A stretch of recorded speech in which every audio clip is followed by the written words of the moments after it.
तुम्हें ज़रूरत ही क्या है? तुम तो मैनिपुलेट के लिए सामने से खड़े हो कि हाँ मुझे मैनिपुलेट कर दो।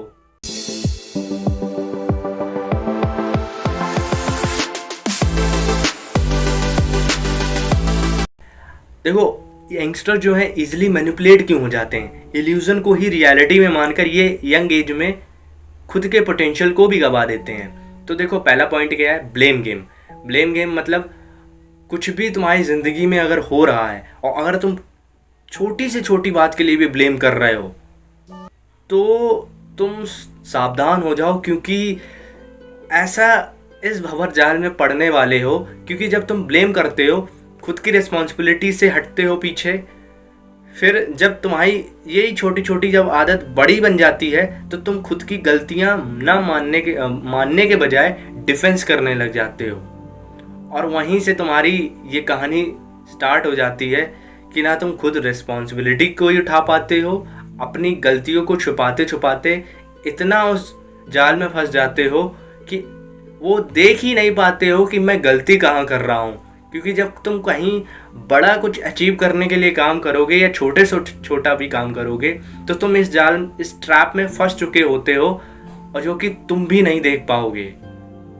इस चक्कर में तुम इजीली किसी से भी मैनिपुलेट हो सकते हो, क्योंकि जो तुम्हारी गलतियां नहीं निकालेगा तुम उससे अट्रैक्ट हो जाओगे और तुम उसी को एक अच्छा इंसान मानने लगोगे, जिसके कारण आपका फायदा उठाया जा सकता है।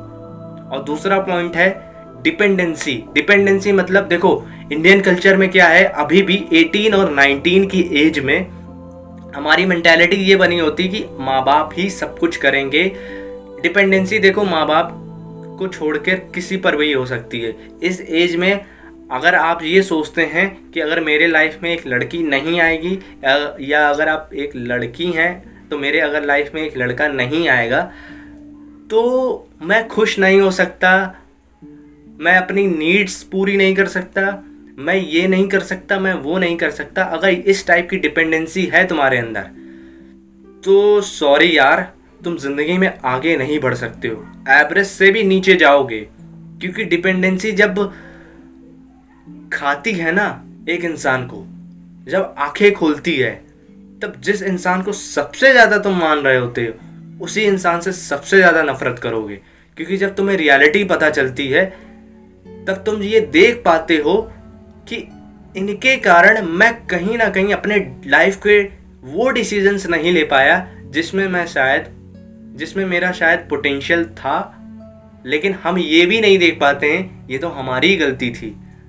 जब जिम्मेदारी उठाने का समय था तो हम डिपेंडेंट थे, जब हमें कुछ करने का टाइम था तो हम दोस्ती यारी में पड़े थे, जब हमारा कुछ एक ऐसा गोल्डन पीरियड था तो हम केवल जिसने जो सलाह दे दी उनकी मानते जा रहे थे, अपनी कोई रिसर्च नहीं कर रहे थे। तो इस ट्रैप में फंसकर बंदा अपनी गलती नहीं देख पाता है। और जो तीसरी जो चीज़ है, हम डिफ्रेंशिएट नहीं कर पाते हैं सच और झूठ में। अब सच और झूठ कैसे? क्योंकि सच भी बहुत हैं और झूठ भी बहुत हैं। तो तुम्हारी बात करेंगे यंग एज में होता क्या है। अट्रैक्शन और लव में बहुत बड़ा डिफरेंस होता है। तुम्हें लगता है कि जिसको मैं देख रहा हूँ उससे मुझे लव हो गया है, लेकिन 99.99% केस में हम सबका वो अट्रैक्शन ही होता है। क्योंकि लव जो होता है वो 0.001% केस में ही होता है। देखो, मैं जो कह रहा हूँ शायद तुमने कहीं से सुना भी होगा कि अट्रैक्शन और लव में बहुत डिफरेंस होता है, लेकिन तुम नहीं मान पाते हो। ये तुम मान लो और इसी के चक्कर में अपनी यंग एज में चेस करते रहते हो उन चीज़ों को जो तुम्हें लगता है शायद परमानेंट है लेकिन टेम्परेरी हैं। अब टेम्परेरी इन द सेंस ये नहीं, टेम्परेरी तुम्हारी फीलिंग्स हैं, क्योंकि कुछ टाइम का वो अट्रैक्शन है लेकिन तुम किसी की ज़िंदगी भी बर्बाद कर रहे होते हो। तो पहले क्लियरिटी लो कि लव होता क्या है। देखो, जो ये कहता है ना कि प्यार अपने आप हो जाता है, ये कहीं ना कहीं मुझे लगता है झूठ है। क्योंकि प्यार को सीखना पड़ता है। क्योंकि आज के टाइम कोई प्यार को सीख नहीं रहा है, इसलिए ही आजकल तुम्हें पता है कि किस चीज़ों के चक्कर में यंगस्टर्स पड़े हुए हैं, और वीडियोस और म्यूज़िक इंडस्ट्री भी यही दिखा रही है। अब उनके में क्या होता है कि हमको क्या लगता है कि हम जो कर रहे हैं बस वही सही है, जो हमारे पेरेंट्स बता रहे हैं बस वही सही है, उसको अगर फॉलो कर लिया तो लाइफ सेट है। ऐसा नहीं है। पेरेंट्स की लाइफ पहले कुछ और थी और उस टाइम में कुछ टेक्नोलॉजी और थी, अपॉर्चुनिटीज़ कुछ और थी। तुम्हारा जो टाइम है वो सबसे अलग है और आने वाला टाइम जो है वो भी सबसे अलग होगा। तो थोड़ा प्रैक्टिकल होके सोचो और सच और झूठ के डिफरेंस को क्लियर करो। क्लियरिटी तुम्हारी बुक रीडिंग की हैबिट से आएगी। कोई ऐसी बुक पकड़ो, पहले देखो हैबिट डालो। देखो, अगर बुक रीडिंग की हैबिट नहीं डालोगे, उन बुक्स तक नहीं पहुंचोगे, तो देखो मैनिपुलेट करने वाले मैनिपुलेट करते रहेंगे।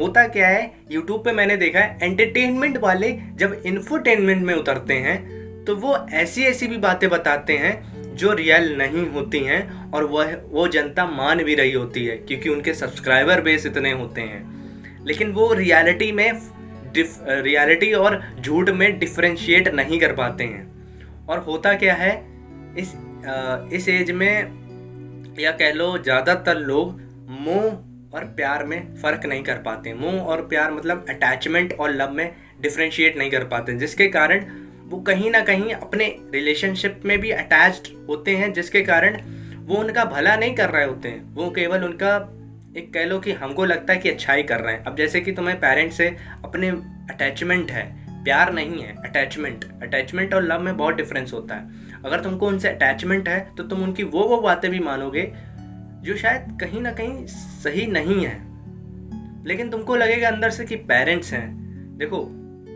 मैं नहीं ये कहता कि डिसरिस्पेक्ट करो उनकी, लेकिन अगर तुमको उनसे प्यार होगा तो तुम सही अपने लिए स्टैंड ले पाओगे, खुद का एक सही डिसीजन लोगे जिंदगी के लिए और खुद के लिए एक लाइफ ऐसी डेवलप करके दोगे। खुद के लिए तो भलाई होगी, उनके लिए भी एक प्राउड मोमेंट होगा। लेकिन हम में से ज़्यादातर लोग नहीं कर पाते हैं ये। हमको लगता है कि हमारे पेरेंट्स ने इतना किया है तो हम उनको रिटर्न बैक दें, लेकिन रिटर्न बैक देना अच्छी बात है, लेकिन ये भी जान लेना कि वो अटैचमेंट है तुम्हारी या प्यार के फॉर्म में देना चाहते हो। प्यार के फॉर्म में दोगे तो शायद टेम्परेरी बेसिस पे पेरेंट्स को कहीं ना कहीं बुरा लगे, लेकिन लॉन्ग टर्म में वो उनको बहुत अच्छा लगेगा। लेकिन हम में से ज़्यादातर लोग मैं देखता हूँ वो नहीं कर पाते हैं ऐसा, क्योंकि उनको लगता है कि हम पेरेंट्स को बुरा नहीं लगा सकते हैं, मतलब उनको कैसे बुरा फील करवाएं। देखो, बुरा तो तुम फील करवा रहे हो, अभी नहीं तो लॉन्ग टर्म में तो तुम बुरा फील करवाओगे उन्हें। इसलिए खुद के लिए स्टैंड लेना सीखो। अभी नहीं सीखोगे तो 80 की उम्र में भी नहीं सीख पाओगे, क्योंकि शरीर बड़ा हो जाता है, इसको विकसित करने के लिए डाइट देनी पड़ती है। और चौथी जो गलती हम लोग करते हैं, स्किल्स पर कभी इन्वेस्ट नहीं करना चाहते हैं। स्किल्स पर आप तभी इन्वेस्ट करोगे जब डिग्री आप कंप्लीट कर लेते हो और फिर कहीं जॉब नहीं मिल रही होती है, तब थक हार कर स्किल्स पर जाते हो, क्योंकि वो तुम्हारा एक मजबूरी बन जाती है। लेकिन जब वही बंदा कोई ना कोई चीख के तुमको कहता है कि 18, 19, 20, 21 की एज में स्किल्स पर इन्वेस्ट करो, ज़्यादा से ज़्यादा सेल्फ एजुकेशन पे इन्वेस्ट करो, तो हमको माननी नहीं होती है, जिसके कारण हम इजीली मैनिपुलेट हो जाते हैं उनसे जो सही ज्ञान रखते हैं, लेकिन गलत फेम और गलत पॉपुलैरिटी के चक्कर में तुमको मिसगाइड करते हैं और कहते हैं कि हम अच्छे हैं। देखो, इस लेवल की क्लियरिटी अगर नहीं होगी ना इस यंग एज में, तुमको कोई भी अच्छे से उल्लू बनाकर चला जाएगा, बेवकूफ़ बनाकर चला जाएगा। जो तुम कहते हो ना कि मुझे सब पता है, एक्चुअली तुम अगर अपने आप से जागरूक नहीं होगे तो सामने वाला अच्छे से तुम्हें मैनिपुलेट कर देगा। मैनिपुलेट करने की तुम्हें ज़रूरत ही क्या है? तुम तो मैनिपुलेट के लिए सामने से खड़े हो कि हाँ मुझे मैनिपुलेट कर दो, क्योंकि इस एज में अगर इमोशन पे भी अपना कंट्रोल नहीं होगा ना, सामने वाला कुछ भी कहेगा तुम्हारा इमोशन पे ट्रिगर होगा और तुम उस पर रिएक्ट करोगे, और जिसके कारण हम छोटे छोटे कारणों के चक्कर में दुख ले लेते हैं, जो जबकि दुख लेना भी नहीं चाहिए। इसलिए मैनिपुलेट अगर नहीं होना चाहते हो, स्किल्स पर इन्वेस्ट करो। हमारे दुख इसलिए नहीं है कि कोई हमको दुख दे रहा है, हमारे दुख इसलिए भी हैं कि हम उस दुख में रहने की एक आदत बना लिए हैं, मतलब उससे निकलना ही नहीं चाहते हैं ना। उस सिचुएशन या उस थॉट में चल रहे हैं उसकी क्लियरिटी भी नहीं लेना चाहते हैं। मतलब जो चल रहा है वैसा चलने दो, हमारी ये मेंटालिटी है। इस वजह से हम एक क्यूरियस भी नहीं होते हैं जानने को कि रियलिटी है क्या। और बहुत से कुछ परसेंटेज में लोग होते हैं जो क्यूरियस होते हैं कि यार नहीं, ये जो पेन है इसमें नहीं रह सकता। देखो, जिसको सच में दुख होता है, जिसको सच में पेन होता है ना, वो फाइंड आउट करता है कि इसकी मेन जड़ क्या है। अगर मेन जड़ को फाइंड आउट नहीं करोगे, थोड़े एफर्ट्स नहीं लगाओगे, तो फिर जो सिचुएशन है उसके लिए ब्लेम भी मत करना कभी किसी को, क्योंकि जिंदगी तुम्हारी है। भले पेरेंट्स ने दी हो, परमात्मा ने दी हो, लेकिन रिस्पॉन्सिबिलिटी तुम्हारी है। पूरी बुक खाली है, तुमको कैसे भरना है वो तुम्हारे ऊपर है। देखो, पता होता है सबको कि पेन आ रहे हैं, हर्ट हो रहे हैं हम, और कहीं ना कहीं कंफ्यूजन भी होती है, तो लेकिन हम फिर भी हमारे माइंड में ये नहीं आती है बात कि इस पेन को ख़त्म कैसे करें। ख़त्म इन द सेंस वो ख़त्म नहीं होगा। जिस दिन क्लियरिटी हो जाएगी वो पेन नहीं रहेगा। देखो, जिस सारी जो कुछ बातें हैं वो यहाँ से स्टार्ट होती हैं। अगर यहाँ की डाइट सही नहीं दे रहे हो तो यहाँ से इतना कुछ स्टार्ट होगा कि जो कुछ होगा भी नहीं वो चीज़ भी क्रिएट कर लोगे माइंड में। और उसी के वजह से आज ज़्यादातर यंगस्टर्स डिप्रेशन, एंजाइटी और भी बहुत से चीज़ों का शिकार हैं। अगर जागरूक नहीं होंगे उसी टाइम या थोड़े टाइम बाद, जब थोड़ा होश में या कॉन्शियस लेवल पे आएंगे कि हाँ मुझे अब इससे निकलना है, तब तक कुछ नहीं हो सकता। चाहे ये मेरा वीडियो देख लो, चाहे किसी का भी वीडियो देख लो, नहीं निकल सकते हो वहाँ से। इसलिए